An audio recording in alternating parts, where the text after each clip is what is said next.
Funding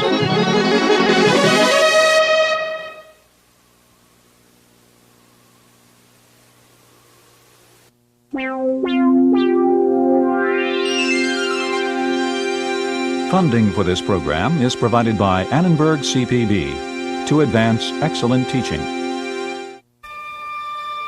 For most people, common people, things were looking up. There was time now for sports, trips to the country. Even a workman could buy his own bike. But for others, the artistic, the rich, it didn't feel so good. The rabble was everywhere, standards were lower, doom was at hand. Fin de siècle, this time on the Western tradition.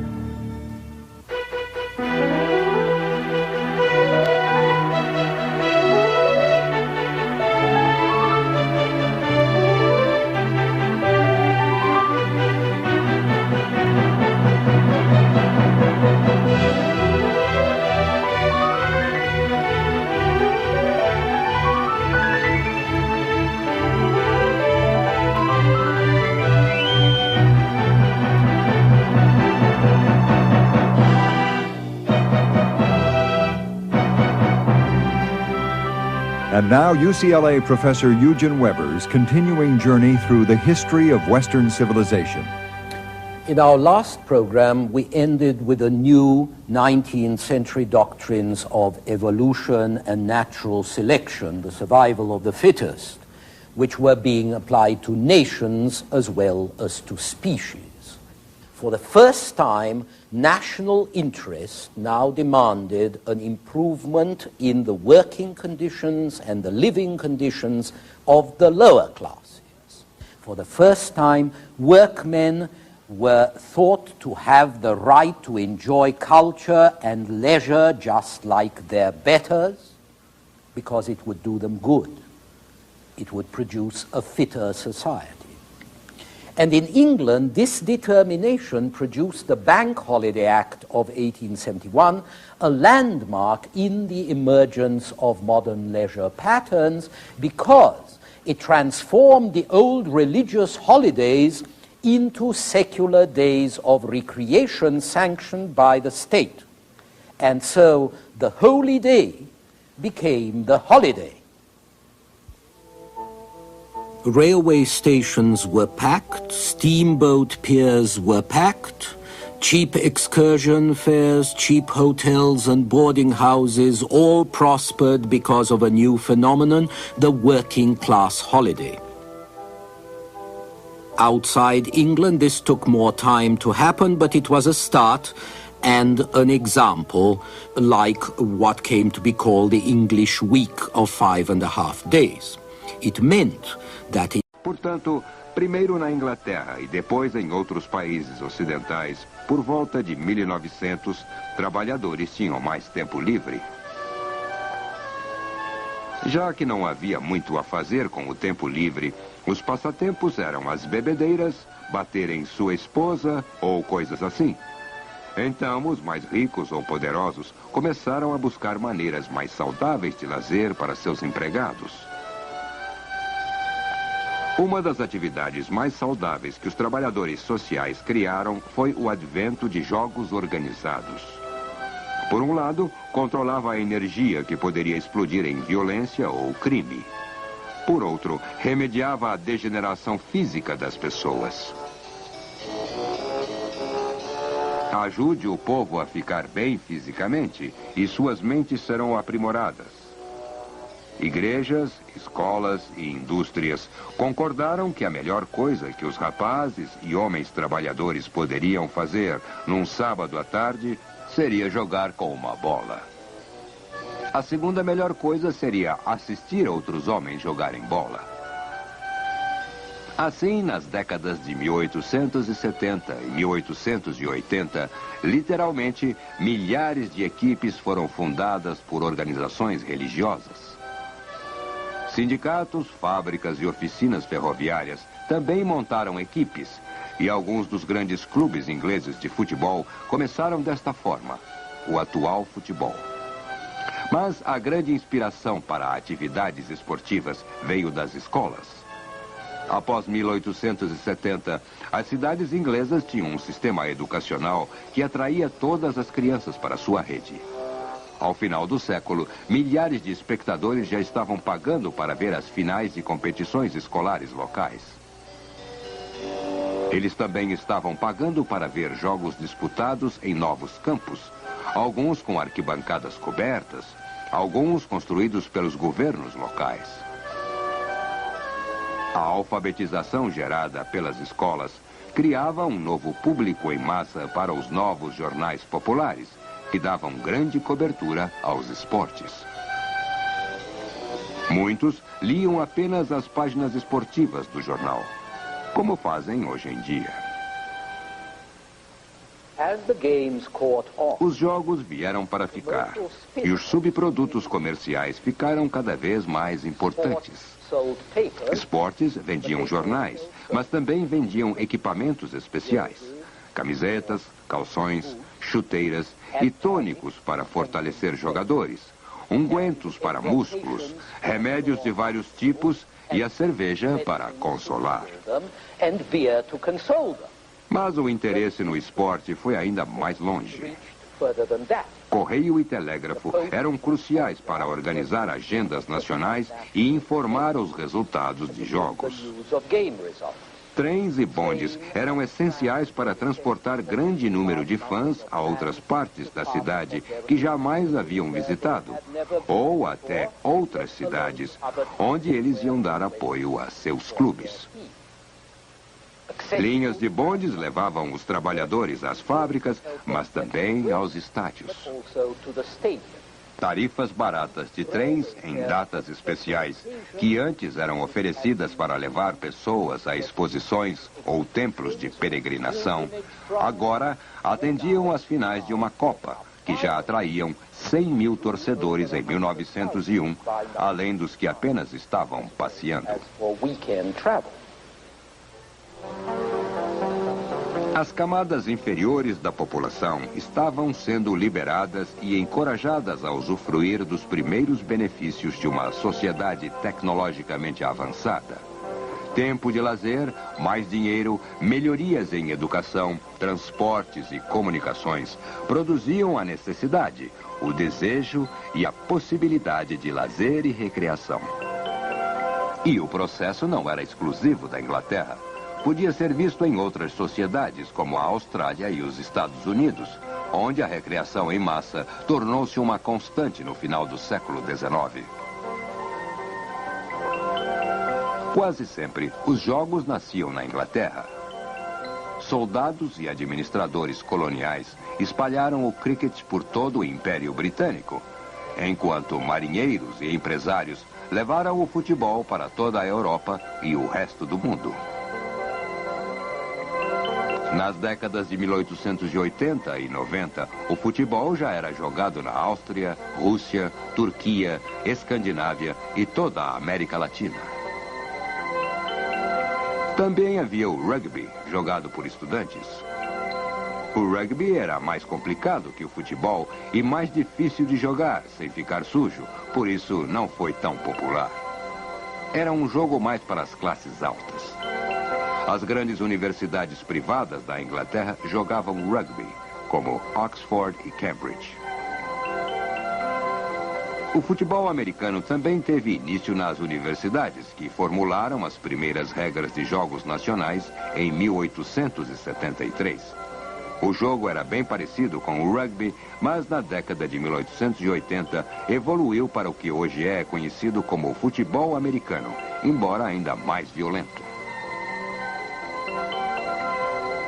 Na temporada de 1905, por exemplo, jogos universitários produziram 18 mortes e 159 ferimentos graves.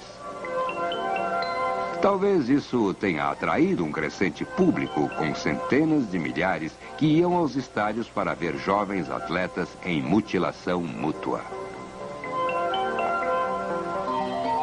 O beisebol era menos sangrento, mas igualmente popular após a Guerra Civil, quando foi regulamentado e tornou-se um jogo de adultos. Após 1890, jogadores de beisebol já estavam sindicalizados, negociando salários e venda de passes. O beisebol seria exportado para Cuba e América Central, e os bookmakers e fabricantes de equipamentos esportivos começavam a ganhar um bom dinheiro com isso. Nessa época também, o único esporte de origem essencialmente americana nasceu em 1891, na ACM de Springfield, Massachusetts, onde um instrutor inventou o basquetebol para reduzir a monotonia das aulas de educação física.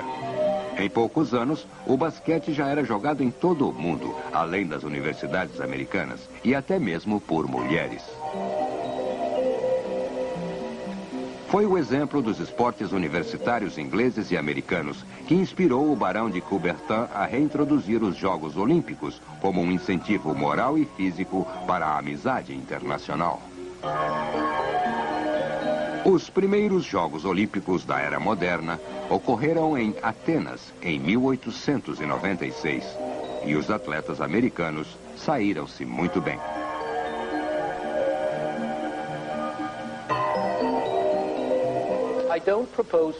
Meu objetivo não é uma aula sobre a história dos esportes neste programa, mas quero enfatizar que a história social, política e econômica aglutina-se nos esportes como em todo o resto.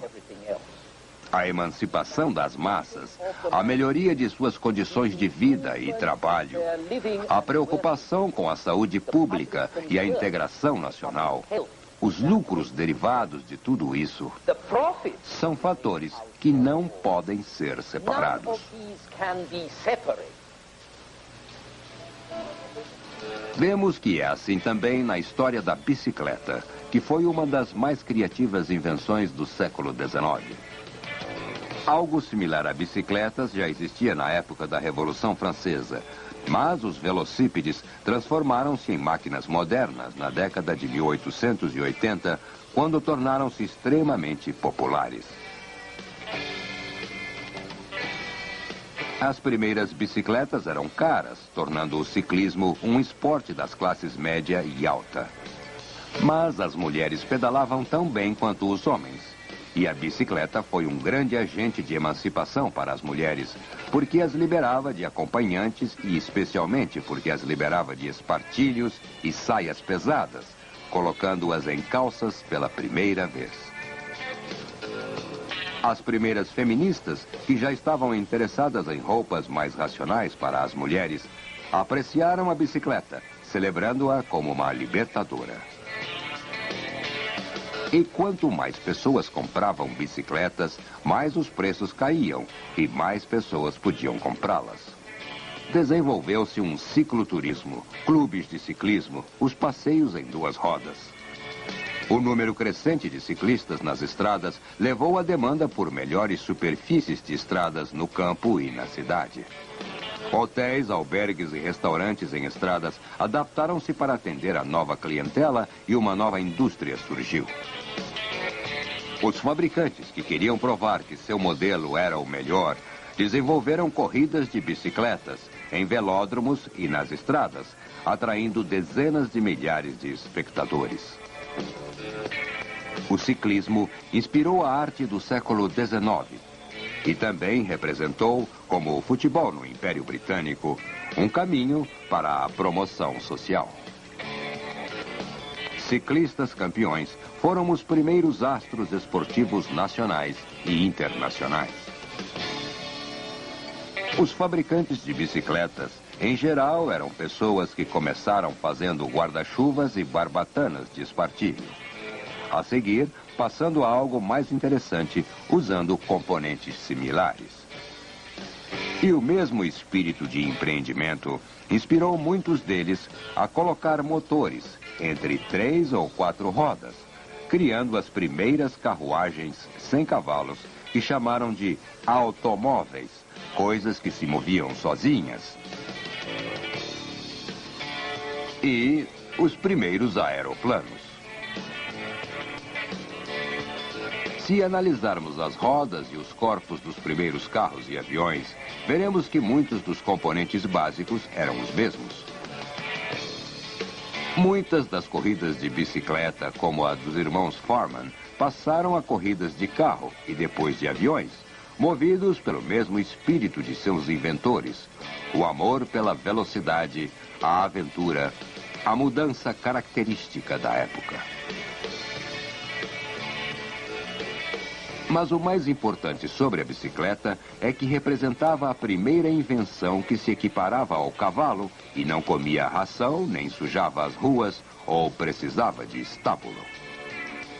A bicicleta tornava o homem mais rápido que o cavalo e deu a muitas pessoas a mobilidade e liberdade que só uns poucos haviam atingido até então.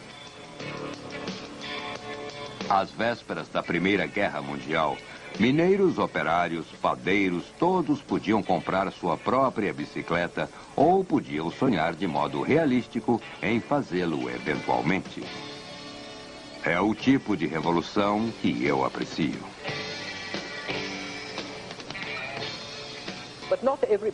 Mas nem todos eram tão entusiastas pela mudança tecnológica, porque ela perturbava padrões estabelecidos. O telefone, por exemplo, era visto como uma invasão de privacidade. Quando o pintor Degas foi chamado ao telefone durante um jantar, um de seus convidados ironizou: "Então, o telefone é isso. Alguém chama e você corre como se fosse um criado." E alguns anos depois, os assinantes eram tantos que não podiam mais ser listados apenas pelos nomes. Tiveram que receber números. E isto foi criticado por ser despersonalizante. Era a perda de sua identidade.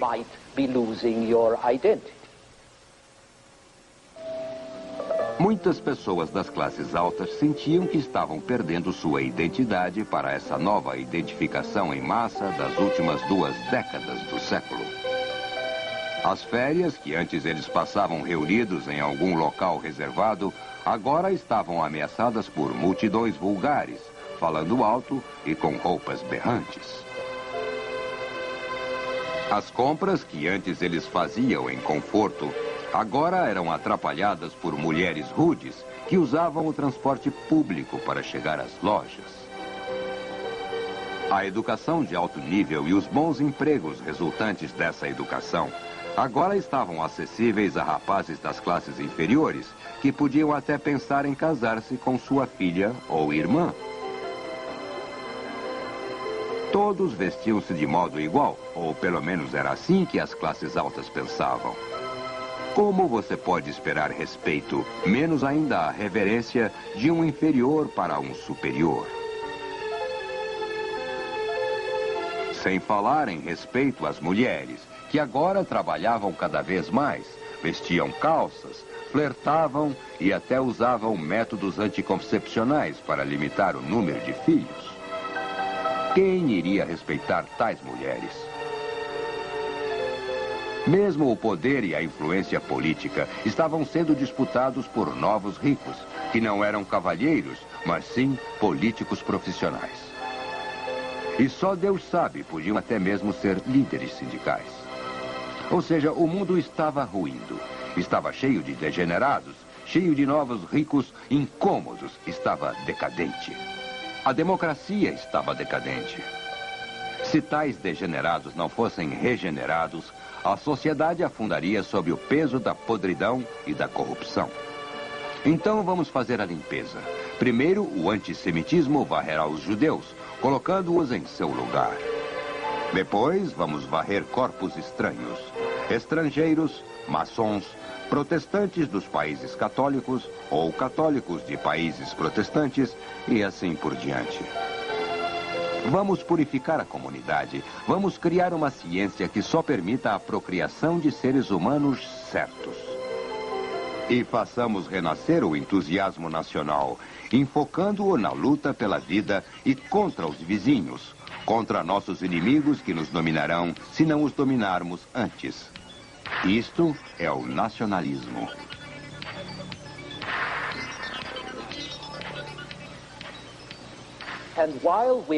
E já que estamos aqui, vamos acabar com a agitação dos trabalhadores. Vamos transcender a ideia de guerra entre classes, unindo as duas grandes forças da era, o nacionalismo e o socialismo, em que o Estado assume os meios de produção e também os meios de governo. Vamos combinar estas duas grandes forças em algo novo, uma nova ideologia chamada nacional-socialismo. Como sabem, esta foi uma ideia com um futuro brilhante e sangrento. Mas, por enquanto, o nacionalismo e o socialismo iriam avançar em separado, com um afetando o outro. O Estado Nacional tornou-se cada vez mais intervencionista, mais social. A principal agência para a redistribuição de riquezas aos cidadãos, tirando dos ricos e dando aos pobres. E embora os socialistas continuassem a clamar pelo internacionalismo e guerras de classes, tornaram-se mais patrióticos, cada vez mais ligados a seu Estado reformista. Em 1914, os trabalhadores foram à guerra com o mesmo entusiasmo de todos, e os partidos socialistas dedicados à paz votaram pelos créditos de guerra como todos, em parte por serem patriotas, e em parte porque seu nacionalismo convenceu-os que seus interesses seriam mais bem servidos com a defesa de seus países contra inimigos cujas políticas sociais podiam ser mais retrógradas e reacionárias. Este foi um conjunto de reações aos tempos turbulentos. Fazer alguma coisa, política ou ideológica. Mas o progresso de um homem pode ser uma perversão para outro. E a integração para alguns parecia deterioração, decadência e vulgarização para outros.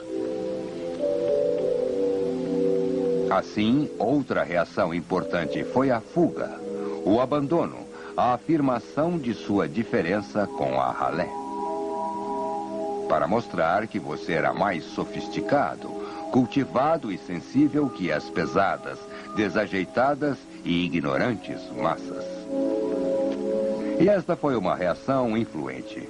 Ela afetou a maioria das artes da época, introduzindo uma era de avant-garde, na qual a virtude não está no que você faz, mas sim em estar à frente dos outros.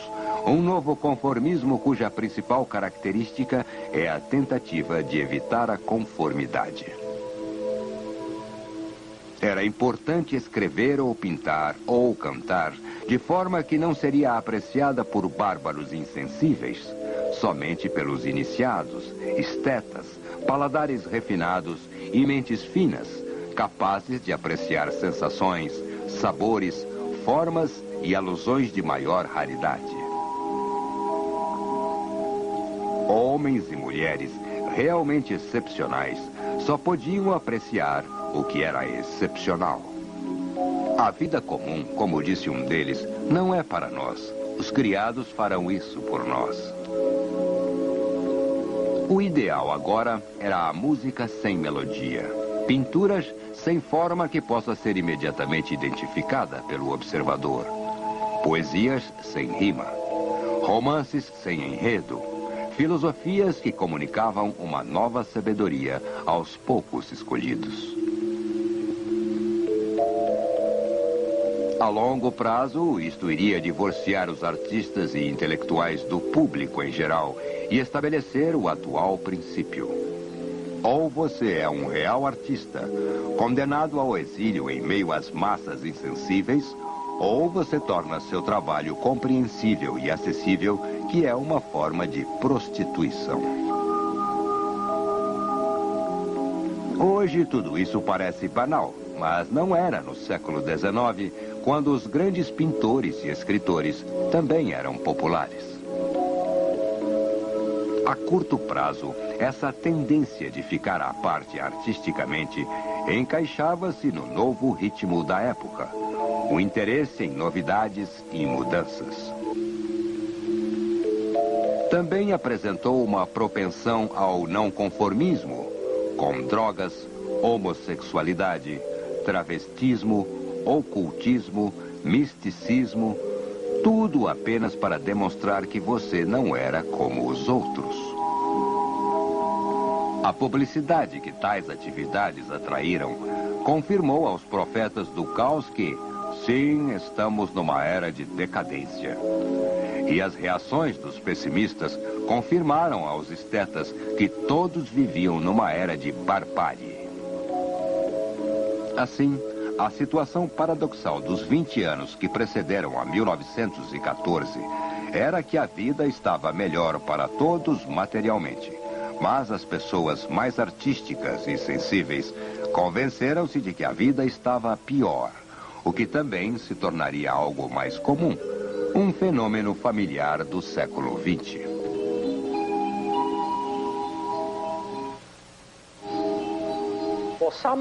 Por alguma razão, o fim do século XIX fez muitas pessoas acreditarem que seria o fim do mundo. Eles referiam-se a esses anos como o fin de siècle, o fim do século. E ninguém vira o fim de um século de forma tão trágica desde o ano 1000, quando realmente se esperava o fim do mundo. Hoje, analisamos isso e pode parecer algo bobo, mas no frigir dos ovos, 1914 foi o fim do mundo. O fim de um modo de vida e o início de outro, mais popular, mais democrático e orientado às massas. Assim, tanto um fim como um início existiram nessa época. E não devemos nos surpreender ao ver que as pessoas estavam confusas, contradicentes e embaralhadas como somos hoje. A seguir, a guerra que acabaria com as guerras. No nosso próximo episódio.